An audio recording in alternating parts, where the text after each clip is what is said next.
আসসালামু আলাইকুম, আমন্ত্রণ জানাচ্ছি মাই টিভি রাতের সংবাদে। আপনাদের সঙ্গে আছি আমি আশিদা আলী। শুরুতেই জানাবো সংবাদ শিরোনাম। কঠোর লকডাউনের তৃতীয় দিনের রাস্তায় ভিড় কিছুটা বেশি। শক্ত অবস্থানে সেনা সহ আইনশৃঙ্খলা বাহিনী, অকারণে বাইরে আসায় মামলা, জরিমানা। টিকা দেওয়া হলেই খুলবে শিক্ষা প্রতিষ্ঠান। সংসদের সমাপনী ভাষণে প্রধানমন্ত্রী করোনা মোকাবেলা করে অর্থনীতি পুনরুদ্ধারই বাজেটের লক্ষ্য। করোনায় একদিনে আরো 134 জনের মৃত্যু। রাজধানীর হাসপাতালে খালি নেই আইসিইউ সহ সাধারণ বেড, তীব্র অক্সিজেন সংকট। দেশে এলেও মডার্না ও সিনোফার্মার 45 লাখ টিকা। জটিলতা কাটিয়ে প্রবাসীদের নিবন্ধন শুরু, সৌদি ও কুয়েতগামীদের অগ্রাধিকার। বলছিলাম সংবাদ শিরোনামগুলো, এবারে বিস্তারিত।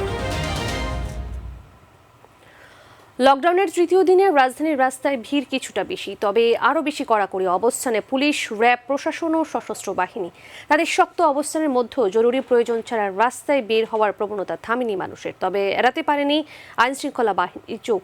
মামলা, জরিমানা, আটকের ঘটনার মধ্য দিয়ে চলছে সবাইকে বিধিনিষেধ মানানোর কঠোর কার্যক্রম। র্যাব জানিয়েছে, বিধিনিষেধ মানাতে শুধু মেইন রোড নয়, এখন থেকে পাড়া মহল্লায় চলবে অভিযান। আরও জানাচ্ছেন রেনি জং।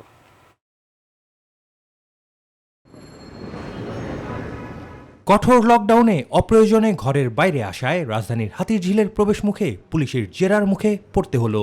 যৌক্তিক কারণ বলতে না পারায় আটক করে রাস্তায় বসিয়ে রাখা হয় এসব ব্যক্তিদের। আটক হওয়ার পর অনুশোচনায় তাদের স্বীকারোক্তি, বাইরে বের হওয়া উচিত হয়নি।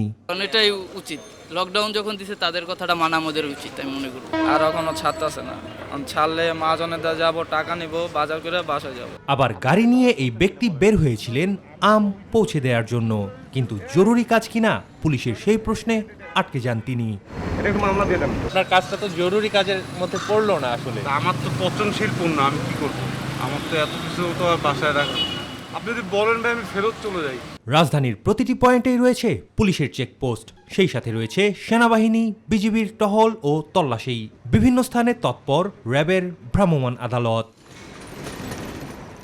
এমন কড়াকড়িতে বাইরে যারা বের হচ্ছেন তাদের সবাইকে জেরার মুখোমুখি হতেই হচ্ছে। আর যারা যৌক্তিক কারণ দেখাতে পারছেন না তাদের বিরুদ্ধে দেয়া হচ্ছে মামলা, আদায় করা হচ্ছে জরিমানা। মাঠ তদারকিতে নির্বাহী ম্যাজিস্ট্রেটরা, আর প্রশাসনকে সহযোগিতা করছে সশস্ত্র বাহিনী। একটা সমন্বিত দল হিসেবে কাজ করছি, এর মধ্যে ম্যাজিস্ট্রেটও রয়েছেন। কোনো নিয়ম ভঙ্গ যদি ম্যাজিস্ট্রেটের কাছে মনে হয়ে থাকে যেটা শাস্তিযোগ্য অপরাধ, এই বিষয়টি উনি দেখছেন। আমরা সেনাবাহিনীর পক্ষ থেকে যেটি চেষ্টা করছি মূলত সাধারণ জনগণ যাতে সচেতন হয়, এই বিষয়টি আমরা খেয়াল রাখছি। র্যাব জানিয়েছে, পাড়া মহল্লায় এখন থেকে বিশেষ অভিযান চলবে। যারা বিধিনিষেধ ভঙ্গ করবেন তাদের বিরুদ্ধেই নেওয়া হবে ব্যবস্থা। আজকে থেকে পাড়া মহল্লায় স্পেশাল অভিযান পরিচালনা করব এবং আমরা সম্মানিত নাগরিকদের অনুরোধ করব যে আপনারা পাড়া মহল্লায় কোথাও জমায়েত হবেন না। আমাদের সারা দেশব্যাপী এই পর্যন্ত প্রায় আমরা 4 শতাধিক অতিরিক্ত চেকপোস্ট স্থাপন করে আমরা নিয়মিত যারা স্বাস্থ্যবিধি মানছেন না তাদের বিরুদ্ধে আমরা ব্যবস্থা গ্রহণ করছি। শুধু গাড়ি কিংবা মোটরসাইকেল নয়, লকডাউনের তৃতীয় দিনে রিকশা আরোহী কিংবা পথচারী সবাইকেই পড়তে হয় জিজ্ঞাসাবাদের মুখে। ড্যানি ত্রং, মাই টিভি, ঢাকা।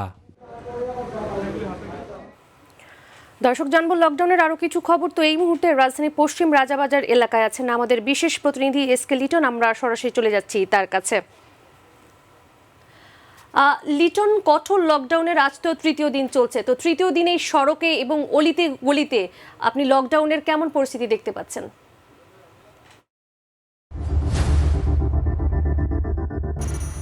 প্রথমেই আপনাকে ধন্যবাদ জানাচ্ছি। আসলে আমার কাছে আপনি যেমনটি জানতে চেয়েছেন, তৃতীয় দিনের লকডাউনের চিত্র যদি বলতে চাই, সারাদিন যে চিত্র দেখেছি, সড়কগুলো অনেকটাই ফাঁকা ছিল। কারণ সেটি হলো, আপনি জানেন যে গত 2 দিনে দেখেছি যারা বিনা প্রয়োজনে বাহিরে এসেছে ঘোরাঘুরি করেছে তাদের বিরুদ্ধে কিন্তু আইন শৃঙ্খলা বাহিনী ব্যবস্থা নিয়েছে, গাড়িগুলোর বিরুদ্ধে মামলা দিয়েছে, অনেককে মামলা দিয়ে জেলে ঢুকিয়েছে, অনেককে আবার জরিমানা করা হয়েছে। সেই কারণে দেখেছি যে তৃতীয় দিন সারাদিন আজকে বিভিন্ন অলিতে গলিতে ঘুরেছি, সড়কগুলোতে ঘুরে দেখেছি যে আসলে প্রত্যেকটি জায়গায় গুরুত্বপূর্ণ জায়গায় আইন শৃঙ্খলা বাহিনীর চেকপোস্ট বসিয়ে তল্লাশি করেছে এবং যারা বিনা প্রয়োজনে বাহিরে এসেছে তাদেরকে কিন্তু জরিমানা করেছে এবং জেল দিয়েছে, এমন চিত্র কিন্তু আমরা দেখেছি। এবং সারাদিনই দেখেছি যে পুলিশ, র্যাব, বিজিবি, সেনাবাহিনী কিন্তু টহল দিয়েছে। তবে সারাদিনের চিত্র যদি রাস্তাগুলো অনেকটাই ফাঁকা দেখেছি এবং একেবারেই বলা যায় যে ব্যক্তিগত যে প্রাইভেট কার এবং চলাফেরা সেটা কিন্তু অনেকটা দেখেছি ফাঁকা। তবে গলির চিত্র যদি বলতে চাই, সন্ধ্যার পরপরে দেখেছি, যেহেতু আমি পশ্চিম রাজাবাজার এবং রাস্তার সংলগ্ন পশ্চিম প্রান্তবোধ সংলগ্ন জায়গাতে দাঁড়িয়ে আছি, এখানে গলিতে এসে দেখেছি ভিন্ন চিত্র। এখানে কিন্তু মানুষ স্বাস্থ্যবিধি মানার যে বিষয়টি সেটি কিন্তু চোখে পড়েনি। তারা কিন্তু এই গলিতে যার যার ইচ্ছা মতো চলাচল করছে এবং সব কিছু মিলিয়ে আসলে এইটুকু বলতে চাই যে স্বাস্থ্যবিধি মানার যে বিষয়টি আসলে মানাবে কে স্বাস্থ্যবিধি সেই চিত্র কিন্তু দেখিনি। অর্থাৎ আইন শৃঙ্খলা বাহিনীর ভিতরে যে তল্লাশি বা ভিতরে যে টহল দেওয়ার যে বিষয়গুলো সেগুলো কিন্তু চোখে পড়েনি। এবং সাধারণ মানুষের সঙ্গে কথা বলেছি, তারা বলছে যে আসলে সারাদিন তারা ঘরে ছিল, যেহেতু গলির মধ্যে যেন তারা বেরিয়ে এসেছে, অনেকে বসছে, অনেকে চায়ের দোকানে আড্ডা দিচ্ছে এবং অনেকেই কিন্তু এমনিতে ঘোরাফেরা করছে। এবং লকডাউন সম্পর্কে অনেকের কাছে জানার চেষ্টা করেছি এবং তারা বলেছে যে তৃতীয় দিনের যে লকডাউন, এবং তারা বলছে বেশিরভাগ মানুষই দিনমজুর, তারা দিন আনে দিন খায়, এমন মানুষের সংখ্যাই কিন্তু বেশি। এবং তারা বলছে যে আসলে ঘরে তাদের খাবার নেই, সেই কারণে কিন্তু তারা বাহিরে আসছে, বাহিরে কাজের সন্ধান করছে এবং অনেকে কিন্তু দোকান খুলছে, ব্যবসা করার চেষ্টা করছে এবং তারা যে দৈনন্দিন যে কাজ সেগুলো কিন্তু করার চেষ্টা করছে। তাই সব কিছু মিলিয়ে এইটুকু বলতে চাই যে সড়কের অবস্থা যাই হোক, বিভিন্ন গলিতে আমি গিয়েছি, দেখার চেষ্টা করেছি, ছোটোখাটো যে দোকানগুলো আছে সেগুলো কিন্তু খোলা আছে, অনেক ক্ষেত্রে চায়ের দোকানও খোলা আছে এবং সাধারণ মানুষ তাদের যে চলাচল সেগুলো কিন্তু স্বাভাবিক আছে। তবে তারা একটি কথা বলতে চায় যে যেহেতু এই করোনার এই মহামারীতে অনেকেই আক্রান্ত হচ্ছে, মারা যাচ্ছে, তবে যারা সাধারণ মানুষ তারা বলছে তাদেরকে যদি খাবার নিশ্চিত করা হয়, যদি তাদেরকে সেগুলো যদি সরকার নিশ্চিত করে, খাবার পৌঁছিয়ে দেয় ঘরে, তাদের যদি এই ধরনের ব্যবস্থা যদি করে তাহলে তারা অবশ্যই লকডাউন মানতে চায়, ঘরে থাকতে চায়। আসলে প্রত্যেকটা মানুষই কিন্তু বেঁচে থাকতে চায়।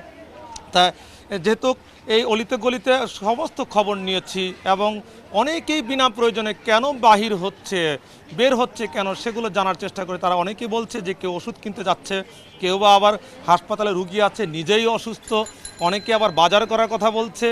মানে এক একজনের এক এক কিন্তু অজুহাত আছে। তাই সব কিছু মিলিয়ে এইটুকু বলতে চাই যে সড়কগুলোতে কিন্তু আইন শৃঙ্খলা বাহিনীর কথা বলতেই হয়, তারা কিন্তু তৎপর রয়েছে, টহল দিচ্ছে, ব্যবস্থা নিচ্ছে। তবে সড়কগুলোর তুলনায় এই গলিগুলোর অবস্থা কিন্তু একেবারেই বেহাল দশা। কোনো ধরনের কাউকে শাস্তির আওতায় আনা হচ্ছে না, কাউকে জিজ্ঞাসাবাদ করা হচ্ছে না। এই যে লকডাউন, কঠোর যে লকডাউন, যে বিধিনিষেধ রয়েছে সরকারের, সেই ধরনের কোনো ব্যবস্থা নিতে কিন্তু চোখে পড়েনি। তাই আরশিদা, এই ছিল আমার কাছে তৃতীয় দিনের লকডাউনের পশ্চিম রাজাবাজারের সর্বশেষ খবর। লিটন, আপনাকে অসংখ্য ধন্যবাদ। দর্শক, পশ্চিম রাজাবাজার থেকে আমাদের সঙ্গে যুক্ত হয়েছিলেন আমাদের সহকর্মী এসকে লিটন, জানাচ্ছিলেন সেখানকার সড়কের পরিস্থিতি। এবারে একটু চলে যাব আমরা কারওয়ান বাজারে, সেখানে রয়েছেন আমাদের সহকর্মী সাইদুর রহমান আবির। আমরা সরাসরি যুক্ত হচ্ছি আবিরের সঙ্গে। আবির, আপনি তো রাজধানীর কারওয়ান বাজারে রয়েছেন, খুব ব্যস্ততম একটি জায়গা, তো সেখানে দিন এবং রাতের বেলায় লকডাউনের তেমন কি কোনো পার্থক্য দেখতে পাচ্ছেন?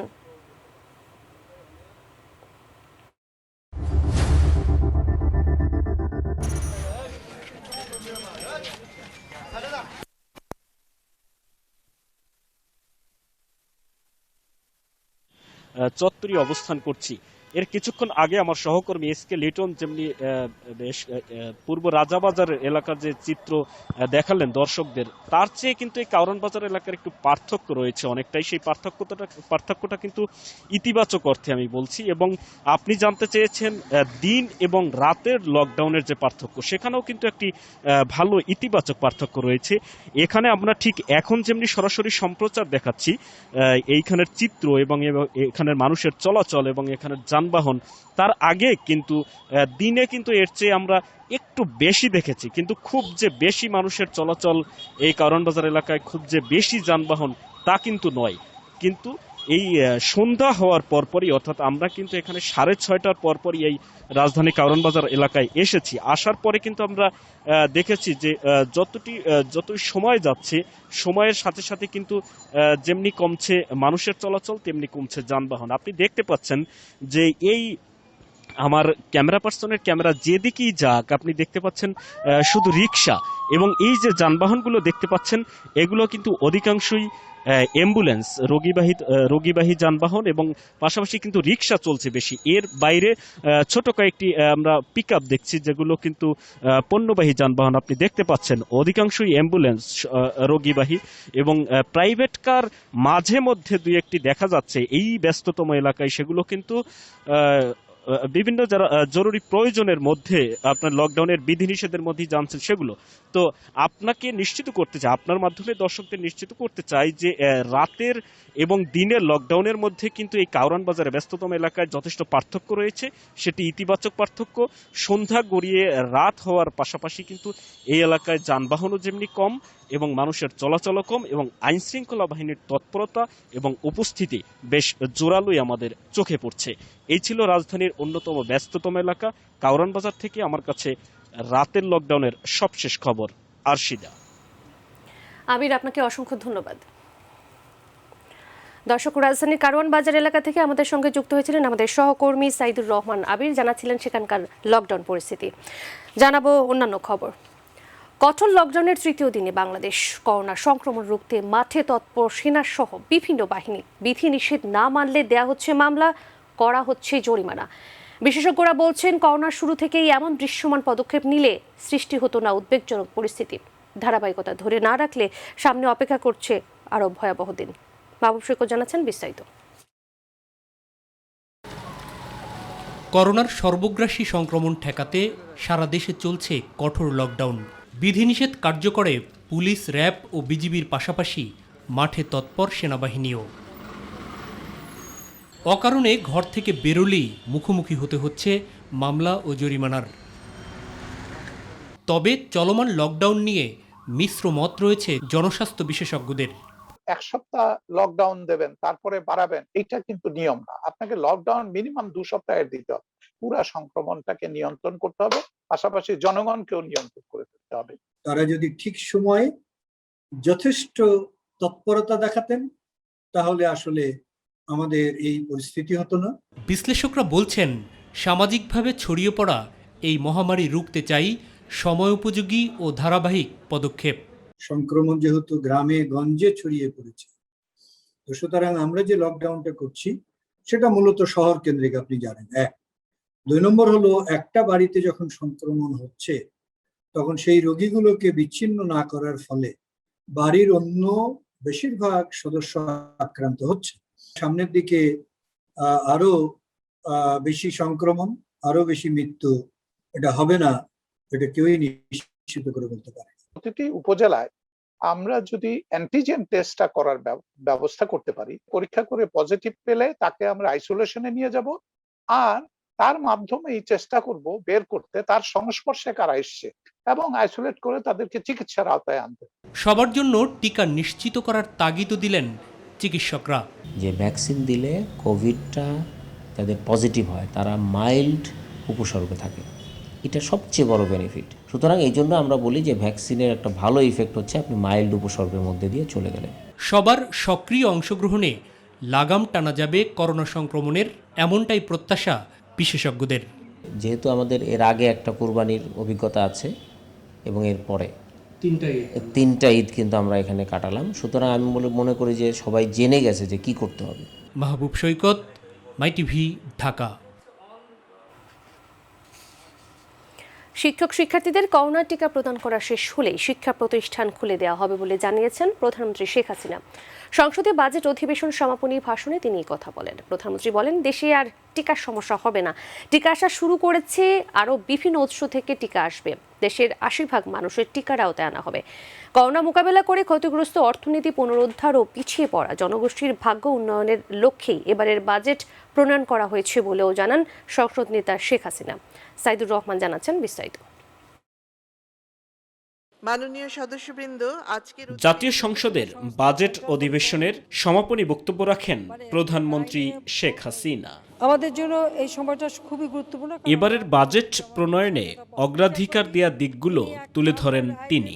এই যে বাজেটটা দিয়েছি, সেই বাজেটে একদিকে যেমন করোনা মোকাবেলাকে আমরা সামনে রেখেছি, পাশাপাশি আমাদের লক্ষ্য হচ্ছে যে করোনা ক্ষতিগ্রস্ত যে অর্থনীতি, সেই অর্থনীতিকে পুনরুদ্ধার করা, কর্মসংস্থান সৃষ্টি করা, প্রান্তিক জনগোষ্ঠীকে সামাজিক নিরাপত্তার আওতায় নিয়ে আসা এবং স্বাস্থ্য সেবার বিষয়গুলোকে সবথেকে গুরুত্ব দেওয়া হয়েছে এই বাজেটে।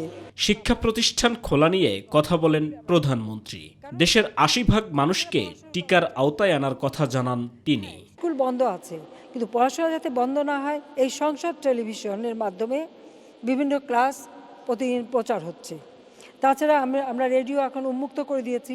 রেডিওর মাধ্যমে যাচ্ছে পড়াশোনার সুযোগ, অনলাইনে যাচ্ছে। যেভাবে সুযোগ পাচ্ছেন সেভাবে কিন্তু আমরা পড়াশোনার কাজটা চালিয়ে রাখতে সক্ষম হচ্ছি। তাতে আমরা বলবো যে একটু ক্ষতি হচ্ছে, কিন্তু এই টিকা দিয়ে পরেই আমরা কিন্তু সকল স্কুলগুলি খুলে দেব। তাহলে আমি ইতিমধ্যে ঘোষণা দিয়েছি যে আমরা ৮০% লোকের টিকা আওতায় নিয়ে আসবো। দেশের অবহেলিত ও পিছিয়ে পড়া জনগোষ্ঠীর কল্যাণে আওয়ামী লীগ সরকার কাজ করে যাচ্ছে বলেও জানান শেখ হাসিনা। ৬,০৩,৬৮১ কোটি টাকার বাজেট দিতে পেরেছেন। সাইদুর রহমান, আবির, মাই টিভি, ঢাকা।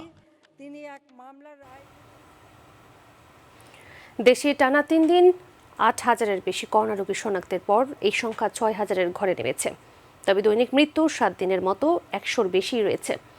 গত ২৪ ঘন্টায় ৬,২১৪ জনের মধ্যে করোনা ভাইরাসের সংক্রমণ ধরা পড়েছে, আর মৃত্যু হয়েছে ১৩৪ জনের। শুক্রবার ৮,৪৮৩ জনের মধ্যে সংক্রমণ ও ১৩২ জনের মৃত্যু হয়।